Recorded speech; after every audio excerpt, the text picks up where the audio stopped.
day, Internet. This is DTNS Live for Thursday, February 13th, 2025. From Studio Animal House, I'm Sarah Lane. From Columbus, Ohio, I'm Robb Dunewood. I'm the show's producer, Roger Chang. And joining us today is Will Smith, host of Brad and Will Made a Tech Pod. Welcome back to the show, Will. It's been a while. Thank you all for having me. My Tuesdays got full recently, and I usually was a Tuesday guy, but you all, I think you're having me on a Thursday. I'm very excited about it. You know, we're keeping it spicy, you know? It's been too long. You never know when Will might pop up back on the show. Well, we're very, very, very glad to have you back. It's going to be a fun show today. I am Daily Tech News Show Live is made possible by its listeners. Thanks to all of you, including Paul Thiessen, Ali Sanjabi, AB Puppy, and our new patrons, Toby and Kenny. Woo-hoo. Welcome, Toby. Welcome, folks. Kenny. New folks. Yay. So many patrons this week. We love that. It's great. Welcome to DTNS Live. This is the show where we discuss the tech news to help us all understand it a little better while we're all together. Will Smith, it is raining in LA. How are you doing? It is raining in San Francisco right now. In fact, actually, it's windy enough that if my power goes out, I might just disappear. Who knows? I should have warned you about that in advance. I had about an hour before we got on the horn here, where I was like, good. It seems to be calming down a little bit here, but hey, LA needed rain, so it's going to get a lot more in my area in the next few hours. Yeah. What about Columbus, Ohio, Rob? It's snowing. Yeah. I feel like this time last week you were like, it's like 40 degrees. Yeah. Not it's not like bad. 29 and snowing. It's But, snowing. it's February. I can't complain. Yeah, it is. It is February the 13th, in fact. And as we do every day, we start off with some quick hits. So let's get into them now. Google released Android 16 Beta 2 for Pixel devices with new camera support for hybrid auto exposure, precise color adjustments, and Ultra HDR. It also introduces standardized APIs for TVs to optimize audio and picture profiles, improve live wallpaper creation, and new APIs for better CPU and GPU resource management. The update also includes the February 2025 security patch. Apple CEO Tim Cook announced an event, or teased it really, for February 19th, this was on X, saying, "Get ready to meet the newest member of the family," alongside a GIF of the Apple logo. So not a lot of information there. The event is expected to reveal the new iPhone SE, though. It's rumored to feature a larger screen, not have a home button, using Face ID rather than Touch ID without that home button, and maybe an A18 chip with Apple Intelligence, possibly Apple's first in-house modem. Lots of rumors there, although Apple has some other rumors floating around. Also, at the World Government Summit in Dubai, Alibaba chair Joe Tsai said that Apple is going to use Alibaba's AI tech on iPhones that are sold in China. Apple has also resumed advertising on X after more than a year-long pause due to brand safety concerns following an ownership takeover. Mac Rumors notes that Apple and Apple TV are now running ads on X, and reports indicated that Apple was considering testing ads again back in January. ARM's shares rose 5% following a Financial Times report that it's developing its own chip with Meta as an initial customer.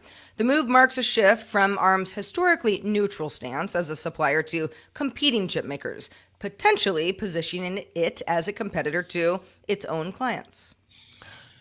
YouTube Shorts is integrating Google DeepMind's VO2 video model, allowing creators to generate AI-powered video clips using text prompts. This expands on the existing Dream Screen feature, enabling standalone video creation. The AI tools now run faster, and creators can access VO2 through the Shorts camera's green screen option.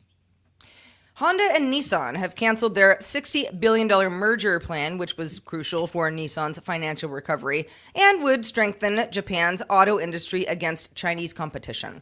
Instead, the two companies will pursue a strategic partnership focused on intelligent and electric vehicles. That's what they say anyway. The decision followed discussions about market conditions and integration goals. All right. As a YouTube TV customer, I'm very interested in the following story. Paramount channels, that includes CBS and Nickelodeon, among others, will be removed from YouTube TV starting today after contract renewal talks between Paramount and YouTube seem to have broken down. We do not have specific financial details, but one would assume that Paramount wanted more money than YouTube was willing to pay. Paramount accused YouTube TV of making one-sided demands. YouTube said it's negotiating to keep the channels without impacting subscribers. But as a subscriber, if, I don't know, CBS or Comedy Central go away, that's something that I'm definitely going to be impacted by. It's not going to ruin my life, but I'm going to notice. YouTube says if an agreement isn't reached soon, and again, didn't offer specific details on how soon is, but said it will offer an $8 credit to affected users. So I'm wondering here, this one sounds like it could be a minute before they get this resolved, because the thing that stood out to me is that YouTube actually told its customers that if you really miss the content, to go sign up for a Paramount Plus subscription. Mm-hmm. If they were going to try to work it out and try to get it figured out, I don't know that they would actually be recommending that their customers go and do that, because that's dangerous. Once they go and do that, I don't know that I'm willing to pay you as much as I was paying you before, because I just went out and got this thing that you asked me to go out and get. So I kind of wonder, is this a serious one? And could there be a significant, outage, so to say, of the Paramount brand on YouTube TV? This is the eternal struggle, right? It's the networks wanting to get more from the carriers, and the carriers wanting to pay less to the networks. When I was a kid, our local cable company stopped carrying MTV, and MTV made a huge hullabaloo about it. It was on like MTV News, and they did a concert to raise awareness of the fact that the man was taking away our MTV. And at the end of the day, the local cable company just ended up taking a little bit more money and a little bit less than the network wanted to provide. It's fine. It's like this will work itself out. It seems like YouTube offering $8 credits to affected people is going to mean that NBC is going to come at them next, and then you're going to have to get $8 for Peacock, and let's see, I guess Disney will be the one after that, and they'll give you $8 for Disney, and then ESPN will go, and on down the line. I will say, including this situation, but a lot of other things recently in the tech industry, there's a lot of posturing, more so than maybe I've seen within the past 8 years, but just seems maybe there's something in the air, or maybe people went on an agro diet, but there's just seems to be a lot more willingness to kind of like put up or shut up sort of attitude, instead of like quietly negotiating like big conglomerates usually do. Which is, I find the appearance, the kind of public facing aspect of this to be very interesting, more so than the actual deal itself. Yeah, so for anybody who's like, all right, so, CBS goes away. I don't know. I don't watch anything on CBS. A lot of people watch lots of things on CBS, but let's say you don't. I mean, this is BET, CBS Sports Network, Comedy Central, MTV, VH1. I don't even know what is on VH1 these days, but still a channel. Nickelodeon, obviously very big with families, and the Paramount Network. So all currently available, all will not be available if the two companies can't come to an 11th hour decision, which I think W. Scottus one said in our chat, which is, that's likely, because, you make enough of a stink and people start going, wah, wah, wah, then, Paramount may come back to the table, or YouTube, or the two in tandem. But so YouTube TV, I always talk about it as this is the best cable alternative out there. I know there are others. It's not the only option that you have. A lot of people want to do more of an a la carte thing, or just, run a media server, whatever. But YouTube TV, it's as if I never canceled cable.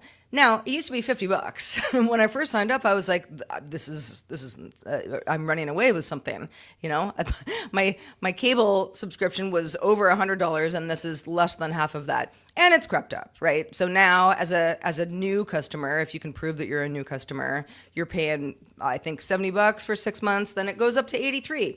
And it has been steadily creeping up over the years. We're not far off from $100 a month again. I still feel like it's worth it for me. And what's kind of nice about it is that you can jump in and out. Will, I know before the show you were saying that YouTube TV sometimes begs you to come back. Well, yeah. So we, like a few years ago when you were making the same decision, ended up with YouTube. My family looked at Hulu. We tried everything, and we ended up going with Hulu, which has done the exact same thing. It started out at $50 a month, and it's slowly crept up until now we're paying $1 billion, just like we were to Comcast back in the day.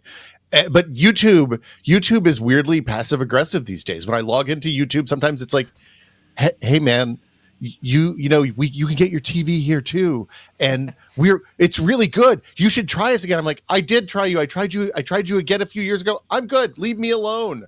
I don't want your service, and I honestly, we don't really use it. So yeah, I don't know. It's to me the real story here is that YouTube is thinking, hey, we're going to pay people to sign up for Paramount Plus is enough of a negative that it might be leverage.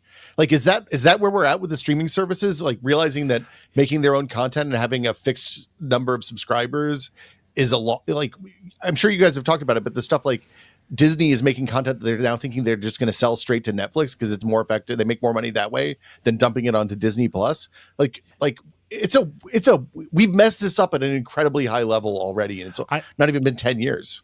I think the addition of streaming and on-demand digital video on demand has basically allowed the process that would have probably taken 20 years over traditional cable to accelerate into 7 or 8. Like it's like going through like a geologic era over a span of like a decade instead of a million years.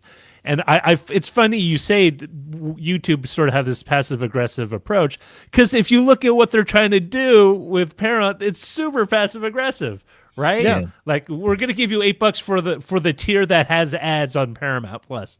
And so, do you want to watch ads on there? You can watch ads with us, and it's integrated with everything. I don't know. Well, but what would YouTube do differently that would feel less passive aggressive? If they just said, like, why don't you Because we just YouTube's not going to say, like, hey, we're the greedy ones. Then they're going to say Paramount won't play nice, and you as the consumer who we love and care for and pays us every month, we want to do something nice for you. We're going to give you $8 to get the content elsewhere because they're making it hard on you. Of course, that's what YouTube's going to say. If the $8 credit can be $8 off your total bill, that'd be kind of cool. I mean, would it count as that? I that's what I read it as, yeah. But is it just a one-off or is it monthly? I think it's until they reach to an agreement until they get it figured out. Or I mean, if in some weird alternative universe that I don't think is going to happen, Paramount and YouTube will never be friends again, then YouTube TV would maybe bring down the monthly price a few bucks. Although it doesn't seem like it, because it seems like every month someone is raising their prices, whether it be Netflix or Hulu or Disney or whomever, somebody's always raising their prices. I wonder if people who count things effectively have come to a consensus that, okay, we're getting to a point to where people are going to just start going without. They simply just won't watch CBS anymore, and they'll go to YouTube and get the replay of the game, or they'll check something else and just get the highlights, on ESPN or something like that. They simply are just not going to pay for this content because of the expense of it. I wonder if we are getting to that point, because I'm very seriously considering dropping Hulu plus live TV, because it's like, okay, well, I can get rabbit ears and get all the same live stuff there.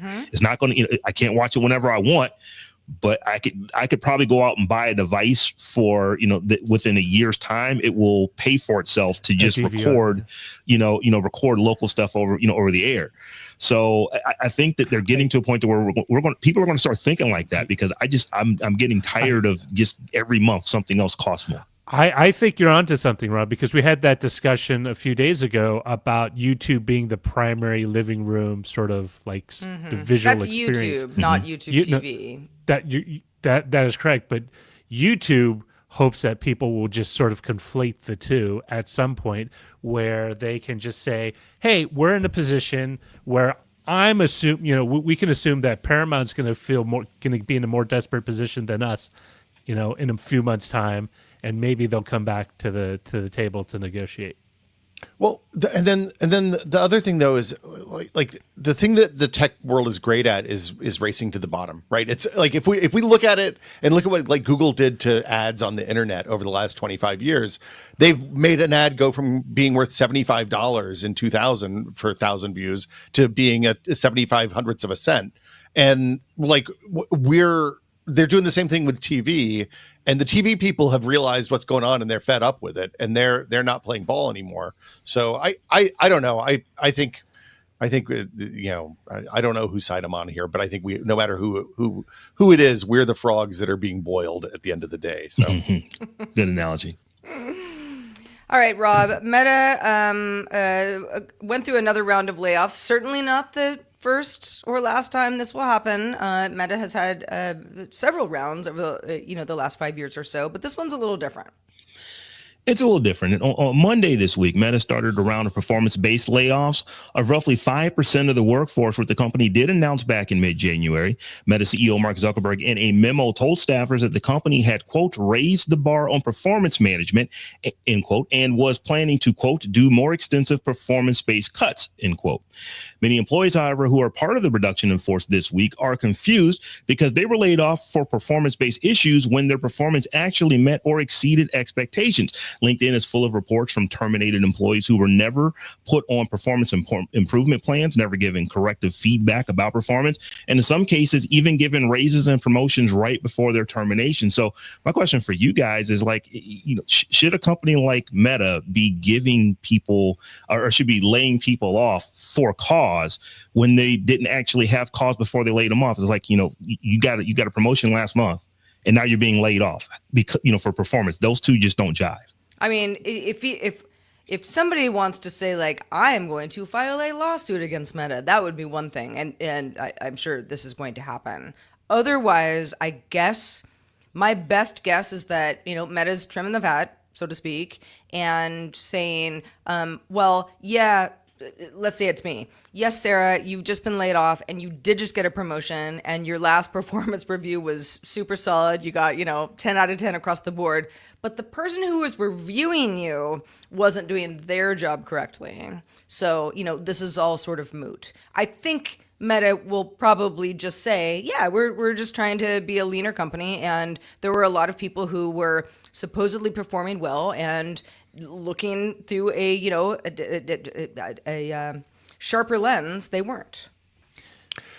I mean, having worked in media for a long time, I've been through a fair number of layoffs on both the people who are being laid off and the management side. And one of the things one of the rules, I mean, our lawyers clearly not as expensive as Meta's lawyers, but one of the rules was always, hey, you lay off based on roles going away, or you lay off based on no longer needing a role or something like that. You never ever do use layoffs officially to get rid of underperformers. And this seems because it leaves you open to getting sued. I mean, that's the long and short of it. And this seems moving the bar on what your performance is and then laying you off because you didn't meet the bar that was never communicated to you seems like a real open and shut case if you get an employment attorney. Mm-hmm. There's something to be said about the kind of morale that it leaves the remaining employees that weren't let go, because now they have no idea like exactly what metric are you basing this on, because before, and as Rob was saying, some of these individuals got raises before they were let go. So exactly what metric am I using? Am I next? And which falls on is how much effort do I really want to put into a company to meet its end goals if I'm not sure I'm considered valuable enough to at least been given an honest assessment at some point in my time here, right? If all those are open questions, it's like being in a relationship you're really not sure about the other person. Like, do they say what they really mean? Are they just having are they just having second thoughts? Well, how do I fit in? And then having survived 5 and not survived 2 layoffs, I can honestly say it saps a lot of the morale of the existing people, at least for the short to medium term. right? Yeah, Longer term, sure. you could definitely build it back, but like for the remaining, at least for half the year, people are like, But- is my time running out as well? But it means that the people who can get better jobs other places where they're not laying people off constantly leave, and then you're left with either junior people coming in, which is great, like you have to have junior people coming in constantly, or you're left with the people who are like, well, I can't get a better job than this, so I'm going to stay here indefinitely until my rock is pulled. And it like the end result is a decline in the quality of the organization. Yeah. And like, yeah, it's just it's bad for the company. Yeah, what it can do also is it can build, amongst your employees that are still with you, that kind of quiet quitting. I know we've talked about that on previous shows before, to where, okay, if I do great, y'all are going to lay me off. If I do my job description, y'all are going to lay me off. So I'm going to basically, this is what you pay me to do. I'm thinking no more about it. I'm not giving you an ounce of my time more than what I'm contracted to give you. And if you lay me off, then of course I'm going to get a good severance, and I just have time to go out and find something else. And because that's the way that I'm approaching how I work for you now, I'm always in the position that I'm always looking for the next thing. And I'm not saying that that's a bad thing. Maybe more employees should be, of that mind. You should always be looking for the next thing, the next place, to move on. Maybe that's the state that we're in.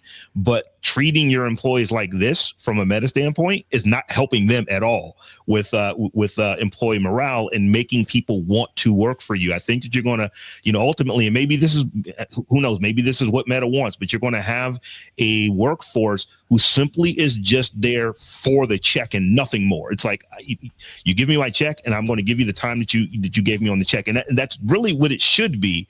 But like I said, I tend to think that when you have employees that like working for you, that they agree with the use of the company and all those kind of good things, that you ultimately end up creating better products. So I don't know how this really helps Meta in this situation, because if people really weren't on performance plans, why would you say that we're laying them off for performance? We're doing cost cutting. That's what they do twice a year, every year. It seems like so much of this is optics, right? It's like if Meta were to say, hey, again, Sarah, you're one of our top performers. You've done so much good for the company. However, we're just downsizing and we've terminated your role. And, maybe some other lateral roles that you would have taken otherwise. There, it's not you, it's us. That kind of thing. That would be, all right, I'll take my severance and, and I'll figure something out. But this, it's a very different, the optics is we have to get rid of these people who, were sucking the life out of Meta. And sure, you can be a delusional worker. You can be someone who's like, I'm the best worker ever, and maybe none of your peers think that you are. Maybe your boss doesn't think that you are. That's all factored into this as well. But it does sound like there's a sweeping bunch of people who weren't doing well, have left the building, and they're like, where's the evidence that I wasn't doing well? If history of the Silicon Valley is anything to go on, if you know anything about the traders, right, that left Shockley Semiconductor and formed Fairchild Semiconductor, and the people who left there went to go found HP, Intel, and the number of key companies in Silicon Valley. I mean, the people they let go could very well be the competitor to what Meta's offering in 8 or 7 years' time, and you could have had them, but you just decided to be a little less favorable to them. Oh, go ahead, Rob. Oh, I was just going to say, and it feels like you're throwing them under the bus, right? There's already a little bit of a stink around people who've been laid off. As somebody who's been in the job market, when I go out and talk to people in interview, you get a lot of, hey, what was the situation? Why are you looking for a job right now? Were you weren't laid off, were you? And for them to say, hey, we're actually doing performance-based cuts, means that those people that they laid off are going to be unemployable, which again, if I'm out and looking at jobs right now and Meta pops up, I'm probably going to pass, because I don't want to take the risk that I'm going to be in this position in a year. That feels real bad. So I don't know. Yeah, there's a lot of explaining that an employee would have to do, unnecessarily so, because anyone who's recruiting knows that Meta just went through this massive layoff. and they laid people off for cost, for performance related reasons. So if you've recently worked at Meta and you're no longer working at Meta and you're looking for a job, that is going to be in the back of a recruiter's mind. And I don't know how their severance work. Are you signing some, you won't sue us if you're signing the severance agreement that you get? Because I do believe that their severance packages were decent. They were not, not what the industry offers. But I just wonder if someone's going to say, I don't need to sign the severance agreement and I'm just going to sue you and see where this goes. I wonder if you're going to start hearing of some lawsuits coming up against Meta just for this. Well, if you have thoughts on this topic, and I know a lot of you out there do, one way to let us know is in our subreddit. If you say, there's this other story that kind of feels like this, maybe it should be on DTNS Live's radar, do send it our way by submitting a story and voting on other people's stories. Reddit.com/r/Daily Tech News Show. So on Wednesday, Nvidia announced it would be delaying the launch of its upcoming mid-range RTX 5070 GPU from late February to early March. Not a huge delay, but a delay nonetheless. Industry analyst Ming-Chi Kuo says the delay is due to chip supply constraints. Shocker. He also expects the lower spec and priced RTX 5060 Ti maybe also having a delayed launch, moving from March to April. Will, I know you're following this closely. So what is going on in the video card world? Is the shortage ever ending? So, I mean, yes, the shortage always ends eventually, except for during the pandemic and during the mining gold rush of the 2018 to 2020 years. So, okay, so there's an asterisk there. The thing that happened is NVIDIA seems like they got these, the 5080 and 5090 specifically rolled out on and released on January 30th. Which was right around the start of Lunar New Year. And for folks who don't know, the factories in Taiwan and China and all the places where they make these cards completely shut down in every way possible over that Lunar New Year break. So, typically if you're going to launch this time of year, you build up a big supply in advance and then roll the cards out, and you're shipping during that time when the factories aren't cranking new chips and new boards out. But it seems like that didn't happen this year, because the analysis I've seen from places like Gamers Nexus and other YouTube channels is that there's basically no supply of, especially the 5090, and very light supply of the 5080. So people are fighting over incredibly low supply. The retailers are putting them into expensive bundles. I think the worst thing I saw was a 5090 from MSI paired with a power supply from MSI that they charged about a $500 markup on the power supply for the bundle at Newegg, which feels gross. It feels bad. Don't buy that. You should let that sit, right? So my assumption is that as we come out of the Lunar New Year, I think we're now a week past the end of Lunar New Year as of yesterday. So factories are going again, stuff's moving back into the supply chain, and I think we'll see some pickup in sales, because there's no, like, if you look at the 5 series, they're using the same processes they used for the 4 series from TSMC. There's no like new manufacturing technology. It's not like they're on some crazy new process tech that requires spin up time and causes delays and causes low yields or whatever. So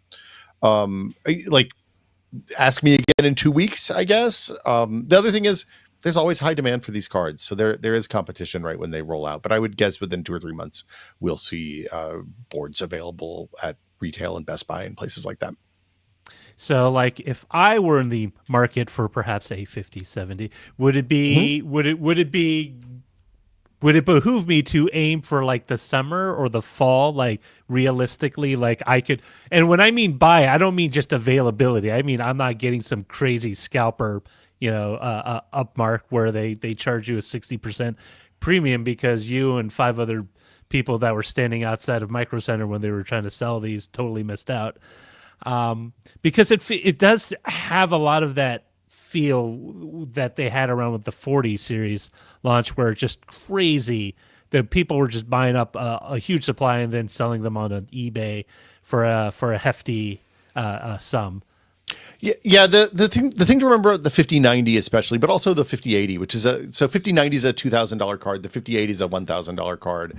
They're high margin, high dollar parts that they don't sell very many of, right? They're like, even though people are fighting for them and they're hard to get right now, they're still niche parts. And when you look at stuff like the Steam hardware survey, they're going to end up being less than 1% of the overall Steam installed base. They'll never go beyond 1%, right? They'll never get that much market share. Even the 4090, which was a wildly successful $1,600 to $2,000 part.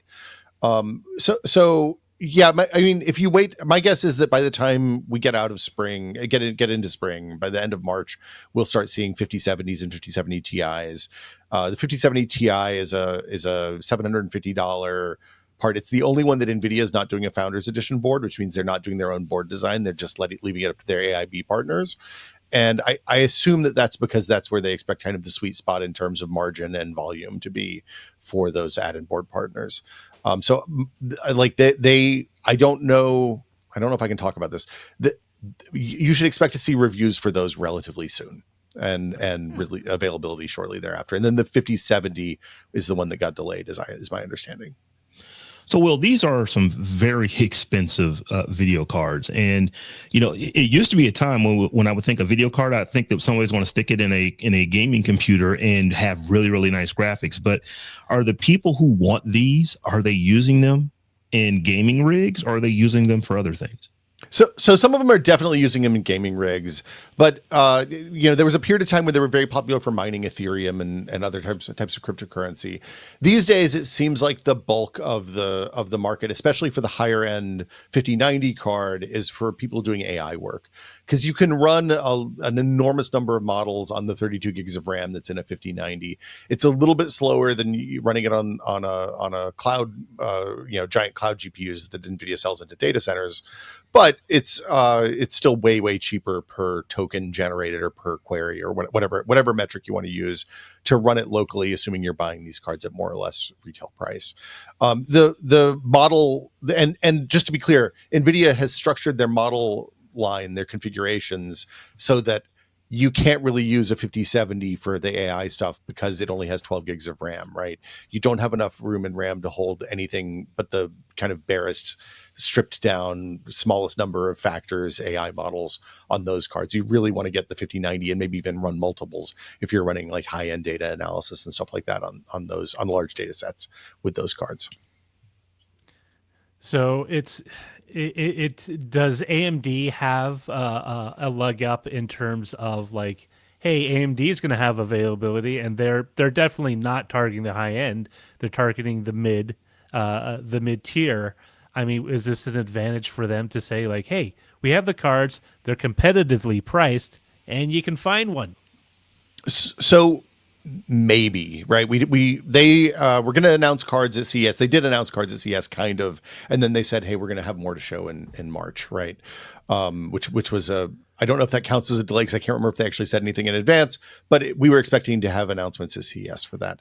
They have said they're only targeting the mid-range this time, so they're not going to have a 5090 equivalent. They didn't have a 4090 equivalent last generation for all intents and purposes, and they want to play in the high volume part of the consumer pool. They also don't have the CUDA, which is NVIDIA's API that's used for a lot of the machine learning stuff. So while they're capable of doing a lot of machine learning work, they don't have the same kind of configuration with enormous numbers of tensor cores, which are what's used for that linear algebra and stuff like that. And they don't have they don't have the API backend to run a lot of that stuff. The two interesting things that have happened is, A, we don't know what the AMD cards look like at all now. And then also Intel rolled out with the B580, the second gen ARC cards last December. And like they came out with a really, really incredible $250 video card that if you're sitting on, say, a 6-year-old 1080 or 1080 Ti, is going to be an upgrade in every appreciable way for the cards that you have, the card that you have in your machine right now.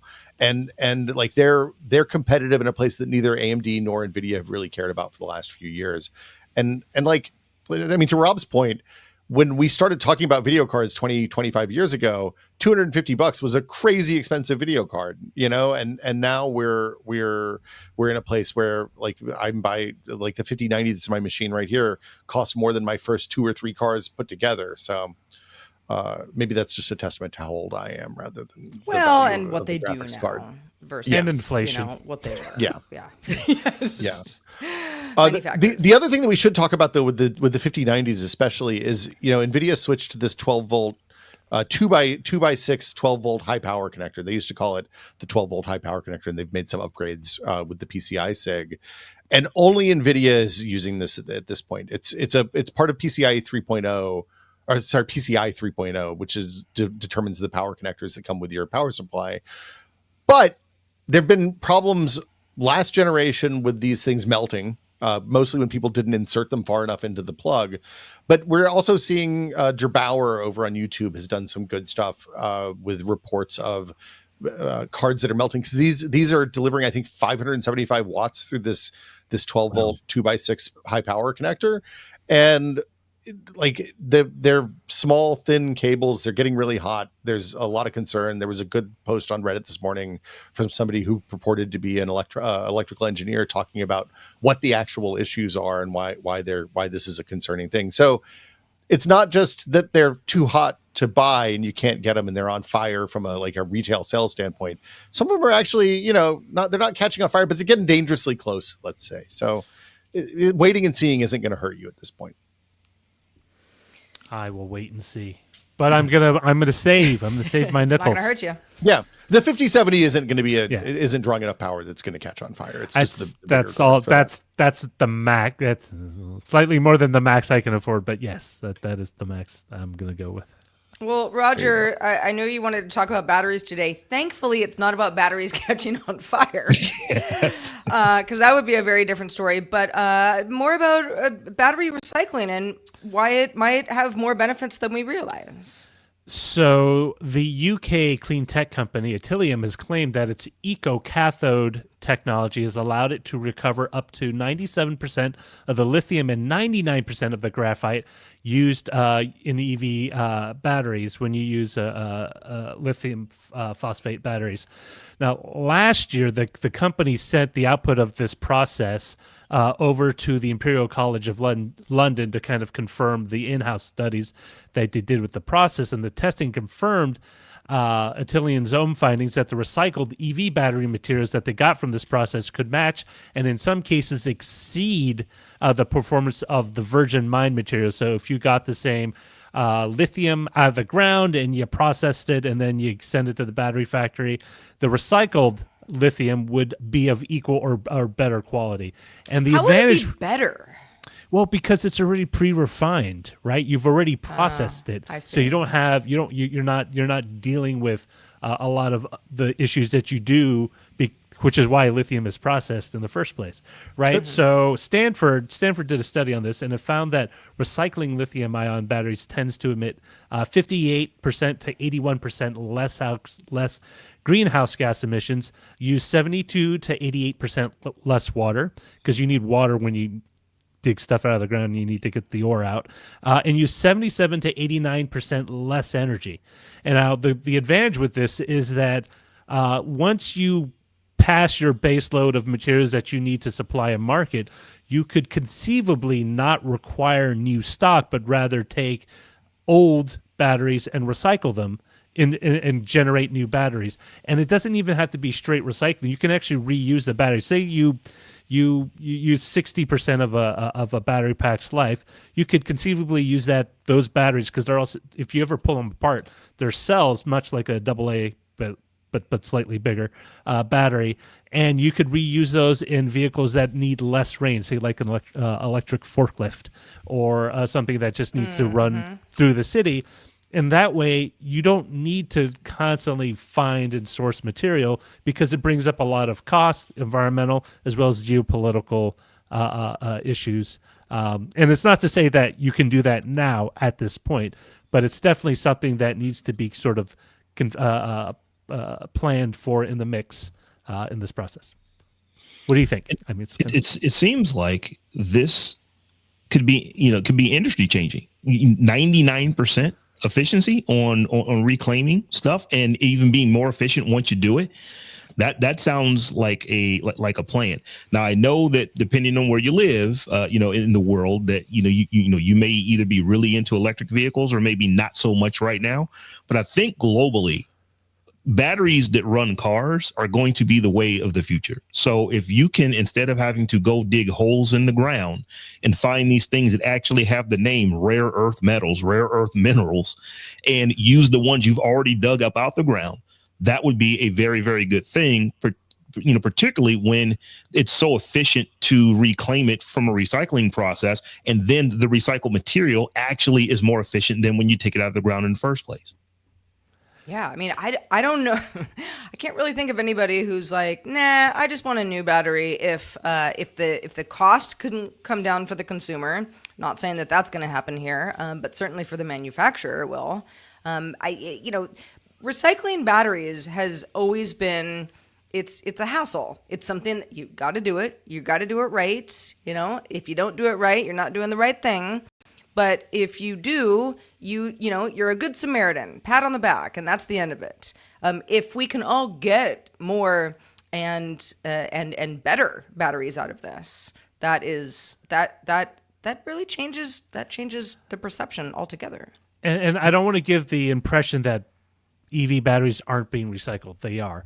But we're at the early stages because there's huge ramp up, right? Because we're trying this transition over from internal combustion engine, fossil fuel powered vehicles over to all electric, and there's a steep requirement. But if you can mitigate some of the process, you can take away the environmental aspect or the power aspect, but it will help you get to that base load of required materials and minerals needed to make this electrification possible. And I think it's pretty cool. I mean, it's a constant process, and it's also requires constant investment, right? It's not a one-off where you just set the money aside. It's like, hey, do something amazing with it. Let me know when you got it.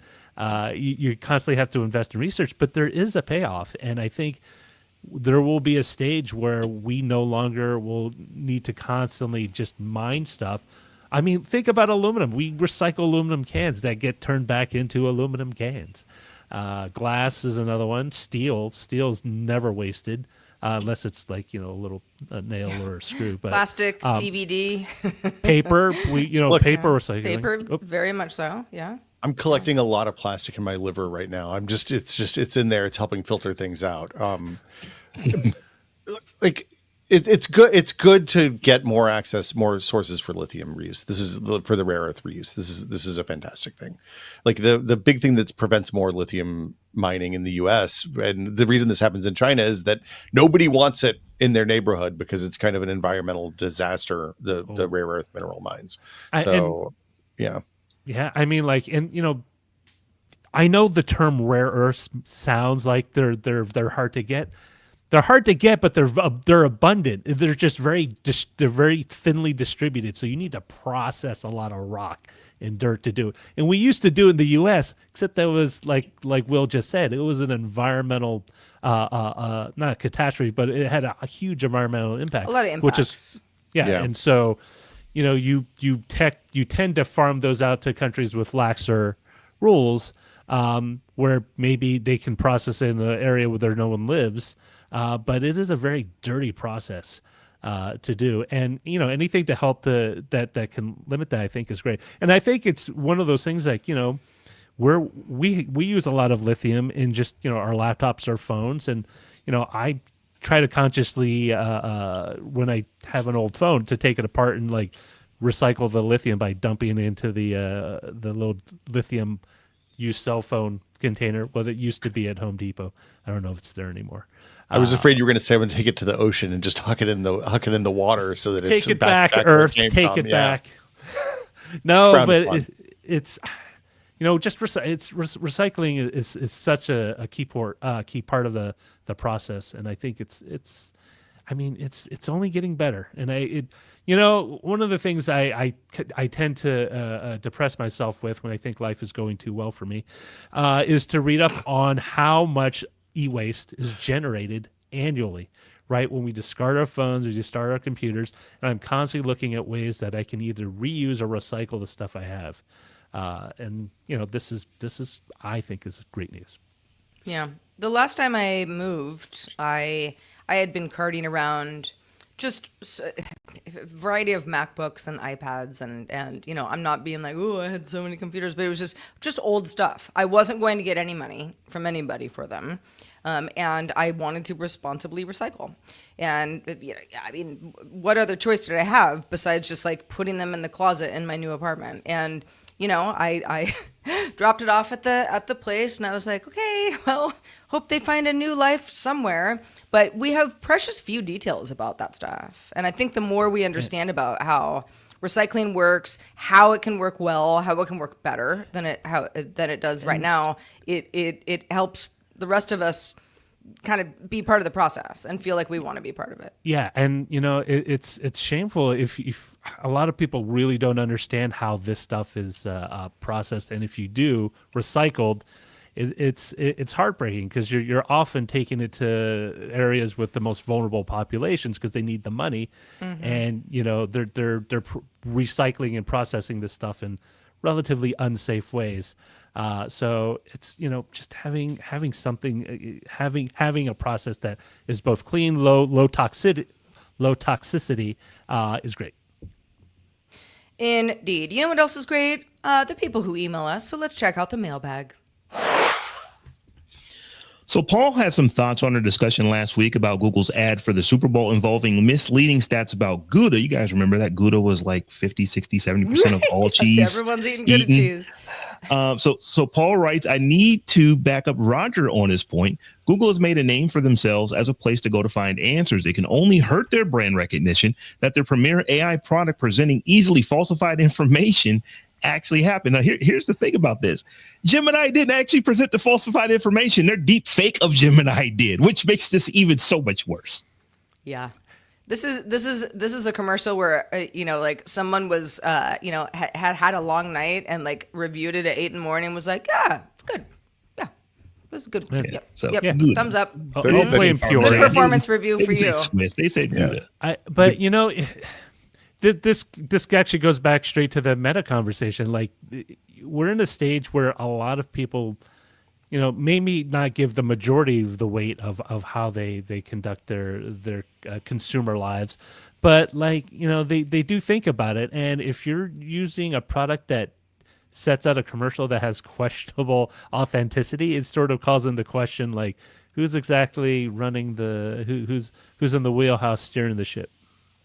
Like the number one rule is maybe don't lie to the customer, right? Like I'm old fashioned, but not telling lies to your prospective customers for a product that that your corporate name is literally synonymous with look up stuff on the internet is like, that seems like I'm available. They can hire me to come in and tell them to do this stuff before they pay for the Super Bowl commercial and get yelled at by everybody on the internet. I'm also around to yell at the people who made that seal commercial, because that was a living nightmare. I never want to see that again. Thank you. No. Me either. I don't think we've talked about the seal. I was like, what is happening? What is happening? Why is this happening? There were some Haunted weird commercials during Super Bowl last week. Yeah, I mean, companies they're trying new things. We get it, companies. But I also just want to, shout out to Gouda cheese. You are good cheese.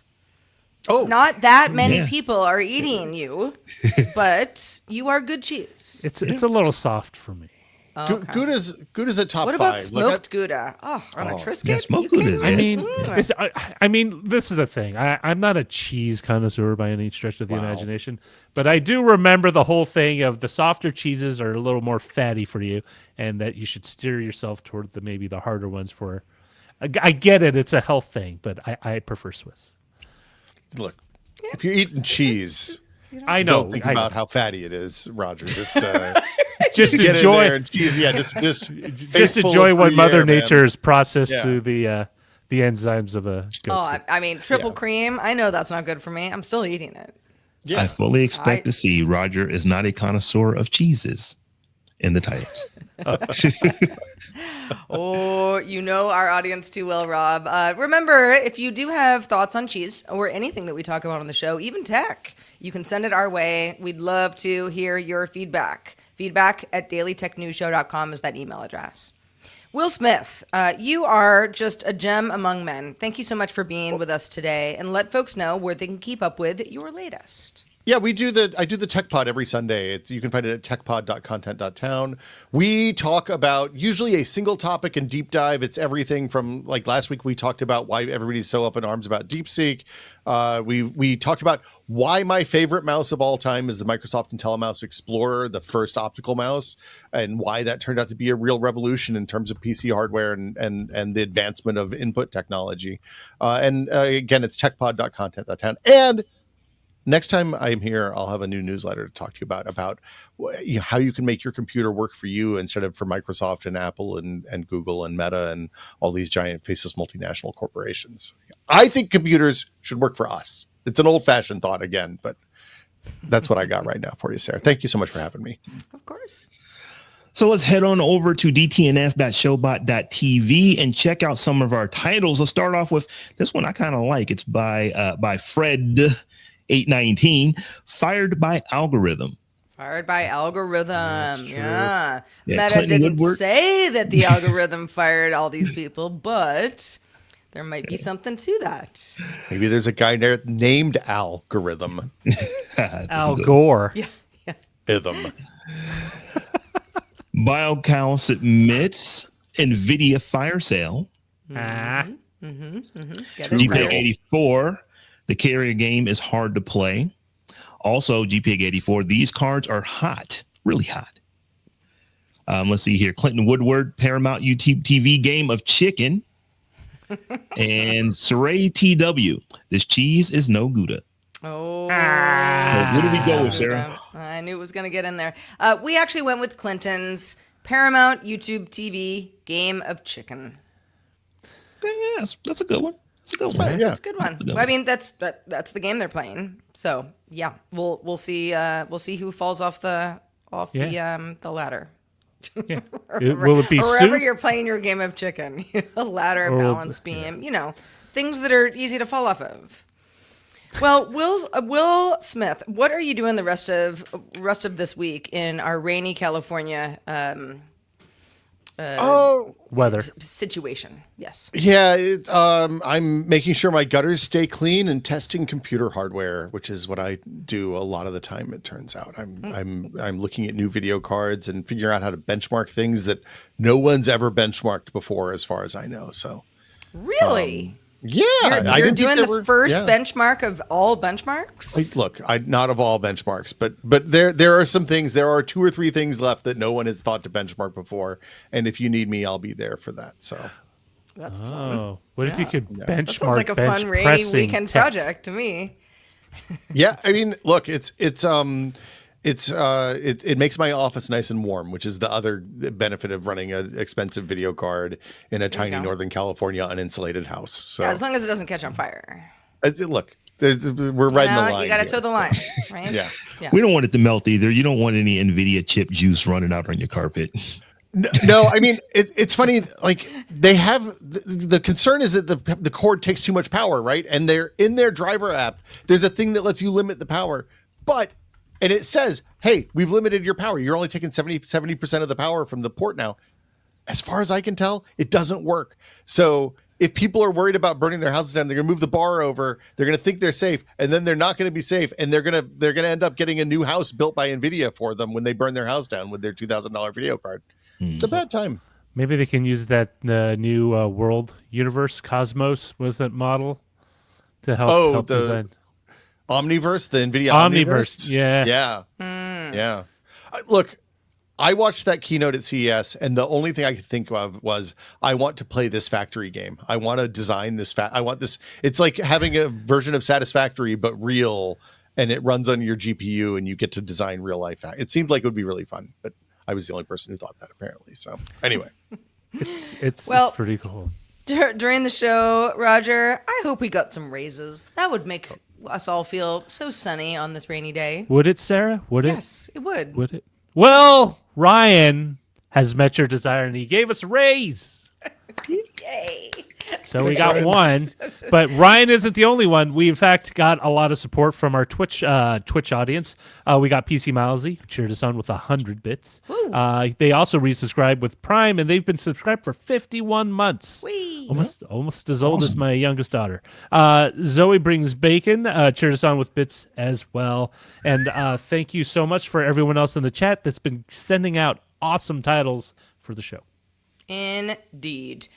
If you support DTNS, and if you're with us, you do, and we appreciate you very much, we'd love for you to support us in a way where you can, show off some merch. Merch is fun. We've got a lot of good stuff over at dailytechnewsshow.com/store. You get a mug, t-shirt, mouse pad. There's all sorts of good stuff in there. We've got our new DTNS Live logo that's loud and proud in there as well. We really like it, and it'd be really, really fun to see it in the wild. In fact, if you see somebody else with a DTNS t-shirt or mug in the wild, ask nicely, but, take a picture, send it to us. That'd be really fun. They're great looking ways to support us and the show, and we thank you in advance. Sarah, I've said this many times, that new DTNS logo that Lynn Peralta created for us is fire. I just got a DTNS hoodie that I was wearing around CES, and I'm ready to get another one because I want that new logo. So Me too. You know how Netflix is building those Netflix houses or whatever.